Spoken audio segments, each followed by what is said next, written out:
Hello', হাই।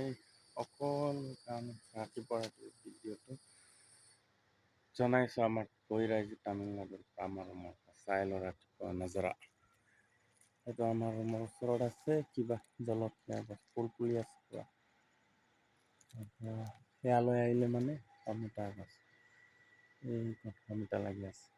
মাজে সময়ে খাওঁ। তাৰপৰা সেয়া নাৰিকলজোপা এইখিনিত আছে মধুৰি গছ। সেইটো আছে নাহৰ গছ চাই ল বা ৰাতিপুৱা কেনেকা লাগিছে।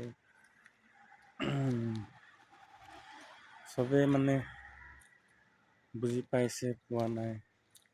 আমাৰ মিচিং গছ বনাইছিলোঁ আজি আচামিছত বনাইছোঁ চাওঁ আমাৰ এইটো ৰুম বাউণ্ডাৰীৰ ভিতৰত কেনেকৈ আছে আমাৰ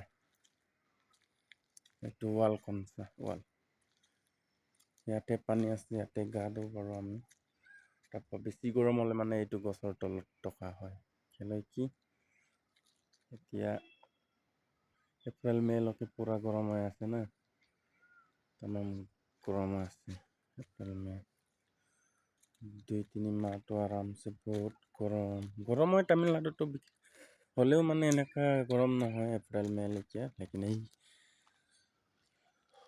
2-3 মাহটো ধৰি তামাম গৰম। সেইকাৰণে মৰ্ণিং সকলোকে মোৰ ভিডিঅ' চোৱা সকলোকে মৰ্ণিং বুলি কৈছোঁ। সকলোৱে চাবি মোৰ ভিডিঅ' কেইটা শ্বেয়াৰ কৰিব শ্বেয়াৰ কৰিব নাপাহৰিবি। এতিয়া আৰু মাজে সময়ে দি থাকিম ভিডিঅ' চাই থাকিব আপোনালোকে। হ'ব দে ভিডিঅ'টো ইমানতে